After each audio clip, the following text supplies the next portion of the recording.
Hello, everyone. Today's topic is people who conceal their true natures.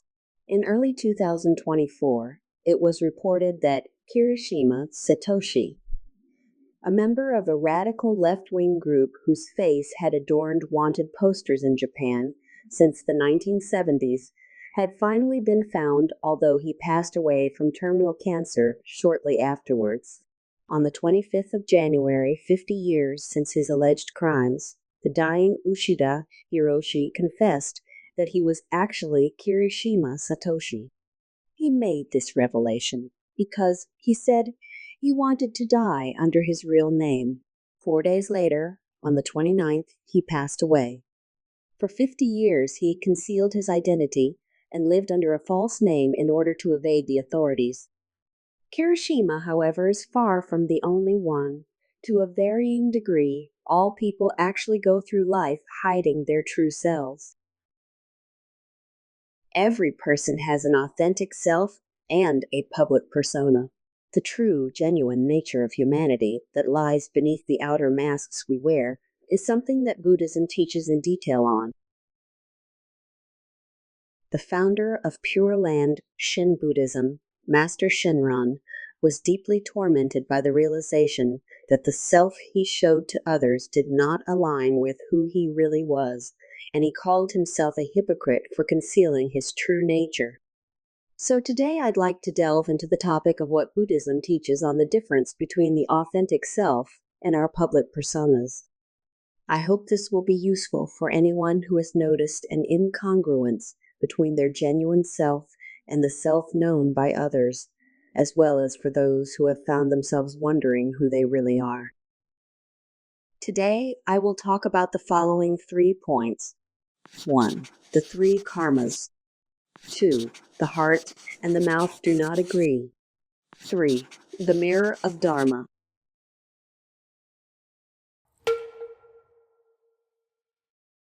Rather than there being a complete split between the authentic self and the outward persona, we will usually show or hide our true selves to differing degrees depending on the situation. In a formal situation, for instance, we'll want to make ourselves look as good as possible, whereas in a more private situation, we might feel able to show more of our authentic self. Even in that private situation, however, there will still be parts of ourselves that we'll feel compelled to hide. In January 2024, the former Japanese Prime Minister Aso Taro sparked controversy with ill-advised remarks he made about Minister of Foreign Affairs Kamikawa Yoko. He said of her, "Well, I wouldn't say she's particularly beautiful, but even from our point of view, this old dame really gets things done." His commenting on her appearance and age were slammed as inappropriate for a politician. Indeed, when a politician takes to the microphone, they are expected to show a certain level of decorum, and will attract criticism if they fail to choose their words wisely. They cannot simply say exactly what they think, but rather are obliged to speak in a way that seems respectable and dignified.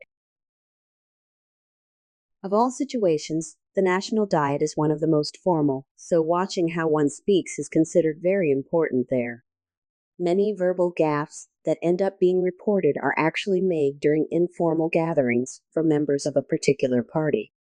With alcohol being consumed and opposition party members not present, attendees may let slip opinions that later provoke an uproar. As a consequence, they end up resigning. In such a private setting behind closed doors, they may feel as if they're safe to say what they want and let their guard down.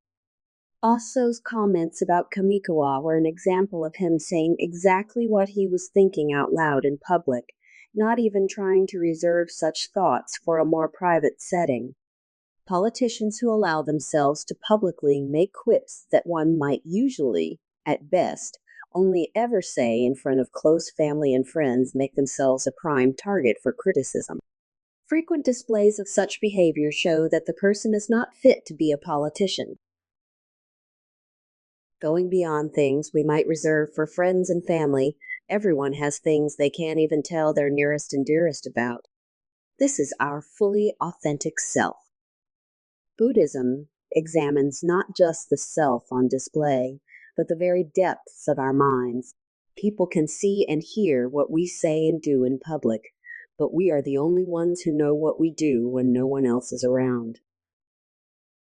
When it comes to our words and deeds, there are things that even our parents, spouses, and children don't know about.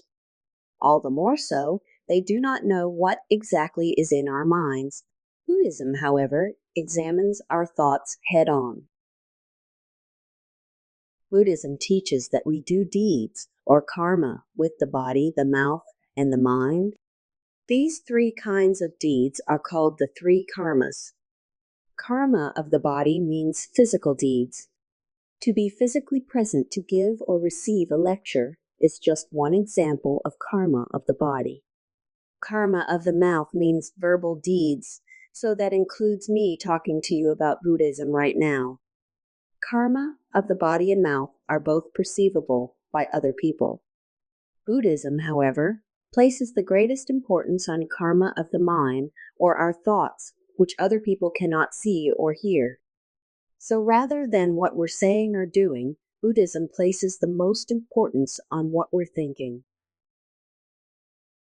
Since other people can see our physical actions when there are a lot of people around, we put on our best behavior.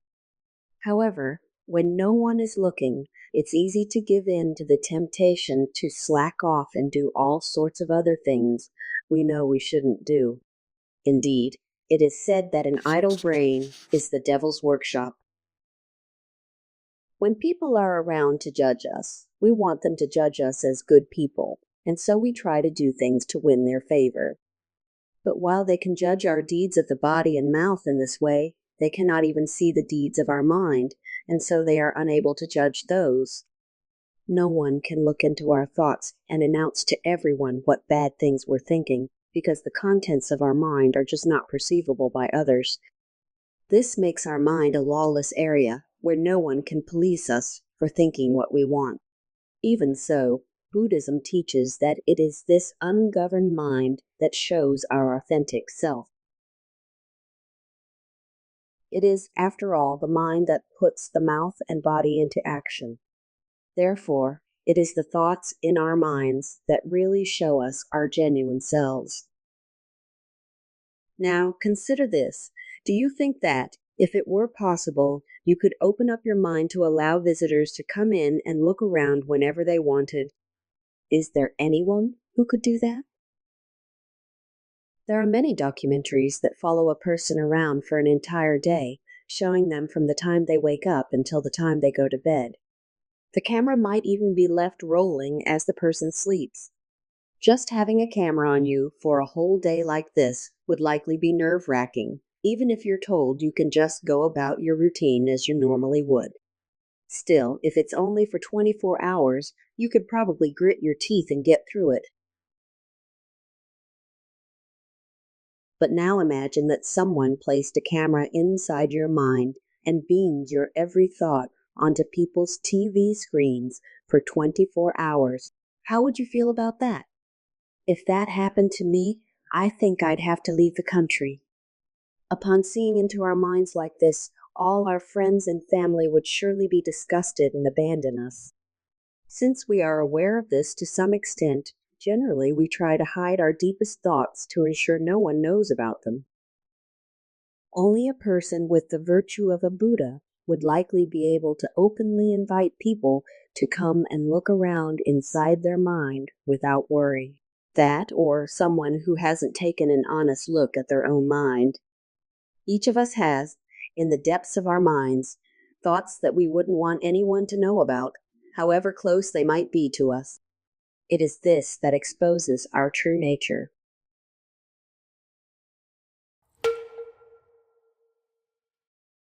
In the larger Sutra of Infinite Life, Sakyamuni Buddha described this true nature that we are so desperate to hide from others. The heart and the mouth do not agree.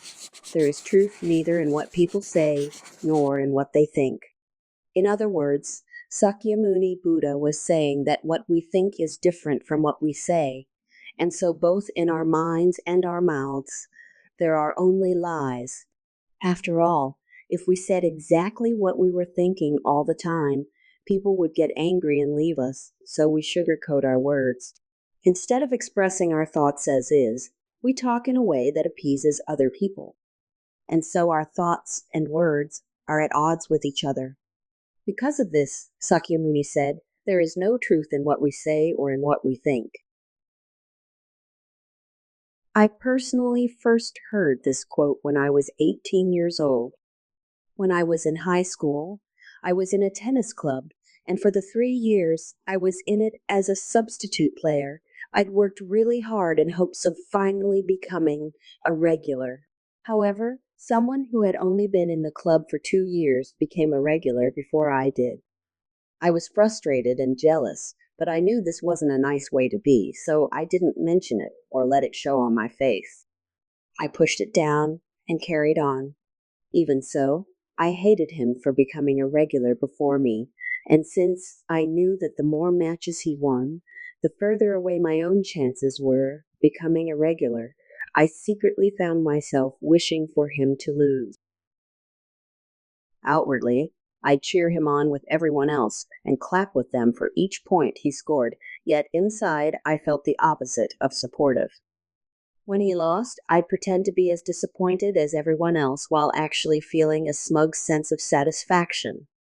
Displaying the complete opposite attitude to how I actually felt was a really stressful and unpleasant experience. Learning about Sakyamuni's teaching immediately reminded me of this, and I felt it was true. The heart and the mouth really do not agree. I'm able to talk about this now because it's been some time since then, but everyone has things they currently feel unable to talk about. For instance, there might be someone at work who seems to get special treatment from your boss, but despite your jealousy, outwardly, you only praise them. When other people are doing better than you when it comes to things like work performance and income, or if, say, their children are higher achievers, you might well pepper your words to them with compliments while secretly hoping they'll lose their good fortune. This is the true nature that lurks deep within us. It is said that the neighbor's poverty tastes as good as goose meat. In other words, when we see that our neighbors are poor in comparison to us, it brings us as much joy as we get from eating luxurious foods. Nothing makes us happier, in fact, than seeing that we have it so much better than our neighbors. In fact, when anyone around us, even a friend or relative, messes up in some way, we secretly giggle in satisfaction. We hate to see anyone managing to excel or enjoying a better life than us. This is the ugly truth of our nature. Master Shinran was horrified to recognize this within himself, saying his mind was like a venomous snake or scorpion. This is something we very much cannot let show to others, so we hide it away. In Notes on the Essentials of Faith Alone, Master Shinran spoke on this as follows: Therefore I am neither good nor wise, nor do I have any intention of being diligent. My spirit is one of nothing but indolence, and inside I am nothing but empty, deceitful, and fawning at all times. It has been impressed upon me that there is no truth in me. These are Master Shinran's words of repentance for the true nature that had been revealed to him. Here he said that although he was not a good person or a wise person, he constantly desired to be praised as good and wise by other people. We all wish to be seen as exceptional, honorable people. However, if others were to peer into our minds, none of them would be willing to call us good or wise. Master Shinran said he had no intention of being diligent, and that his spirit was one of nothing but indolence. In other words, it had been revealed to him that he lacked any and all desire to actually make himself exceptional. He said that inside he was nothing but empty, deceitful, and fawning at all times. His heart was hollow, and he was a master of lies and trickery, he said. Finally, he finished with, It has been impressed upon me that there is no truth in me. He was saying that since he was constantly calculating how to hide his flaws and make others view him in a positive light, There was no genuineness, sincerity, or authenticity within him. This was the true nature that had been revealed to him, the true nature of all humanity. Indeed, we are always compelled to hide how we really feel and put on airs as if we are far greater than what we are. Buddhism teaches that rather than trying to make ourselves appealing for other people, our focus should be on living in such a way that Buddha would praise us. It's certainly true that people will praise you if they see you doing acts of good or hear you saying good things, but that's all to do with what we show on the surface. Buddhism, by contrast, pushes us to thoroughly examine the very depths of our minds, far beyond what anyone else would ever see or hear. The Buddhist law of cause and effect teaches us that seeds that are sown will always grow. To do deeds is to sow seeds, and every one of these will grow into fruits, meaning our destiny. This includes deeds that no one sees or hears us doing. If you say something in the privacy of your own home, perhaps you will be the only one who hears it, but it is still a deed that is sure to produce a result for you. And of course, it is not only our physical and verbal deeds that bring us results, but our mental deeds as well. Every thought counts as a deed, too. To do any deed at all, whether physical, verbal, or mental, is to plant a seed that will bear us fruit or results. The following poem sums this up. Unplanted seeds never grow. Seeds we plant always will, good or bad, even unseen. Seeds their destinies fulfill. If you plant a seed, it will surely grow, and if you don't, then it won't. This applies to both good seeds and bad seeds. If you don't plant good seeds, you won't harvest good fruits. It's only if you do good deeds that you will enjoy good results. If you don't plant bad seeds, you won't have to suffer bad results. It's only if you do bad deeds that bad results will come to you. Even if other people don't know about the seeds you've planted, each and every one of them is sure to produce results for you. This is the law of cause and effect taught by Buddhism. Buddhism encourages us to live by this law, cause and effect, and practice not to appeal to other people, but to be in accordance with the Buddhist teaching.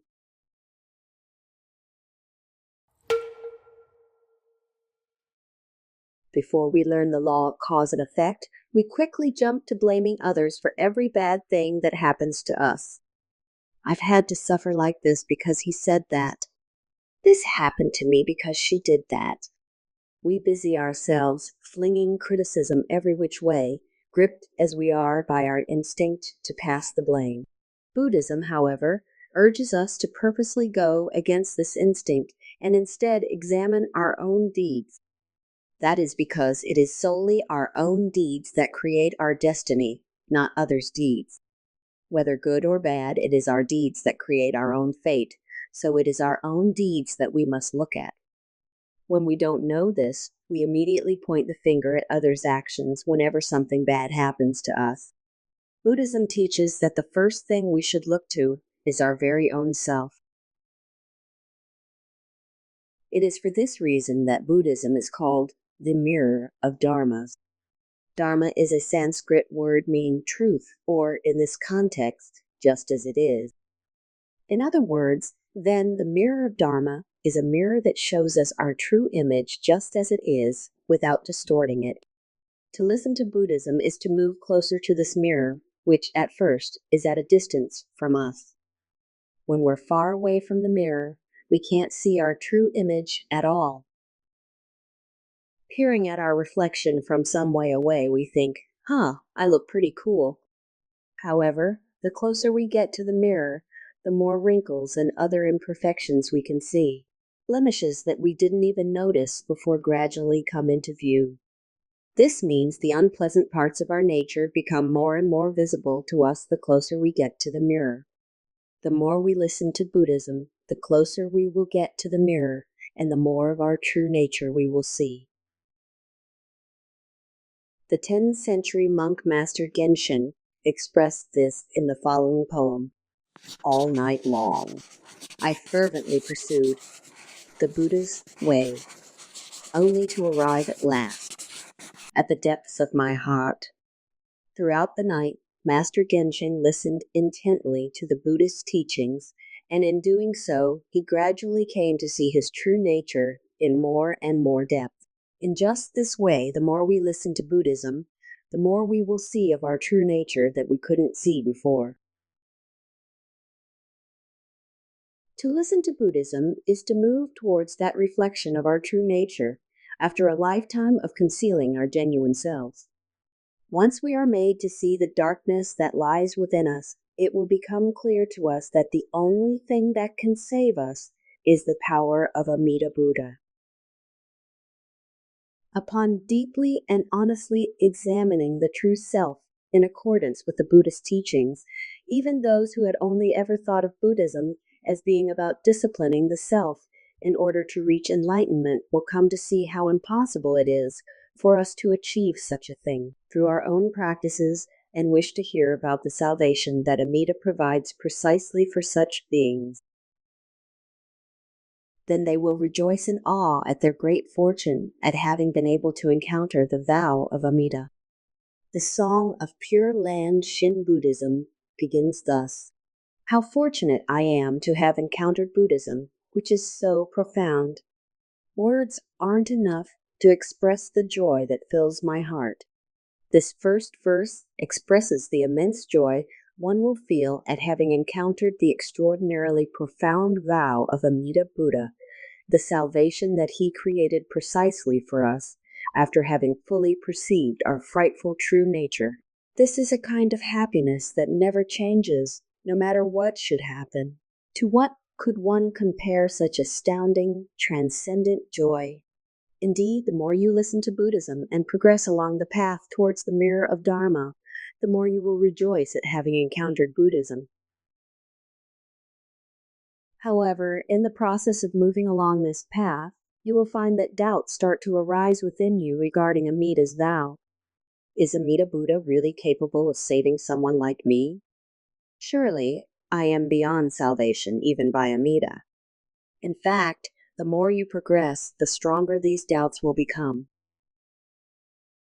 Then, once you are right in front of the Mirror of Dharma, a curious revelation will occur to you. I am incapable of doing any good at all, and so hell is my eternal dwelling place.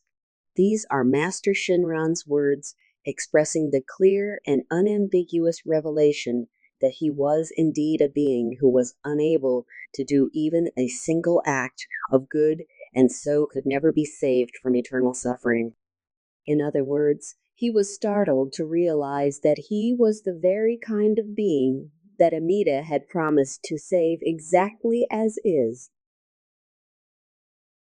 Pondering the vow of Amida, which rose from 5 kalpas of contemplation, I realize it was entirely for me, Shinran, alone.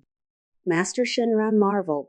Having had the vow fully revealed to me, I am astounded to see that it was made for me, Shinran, alone.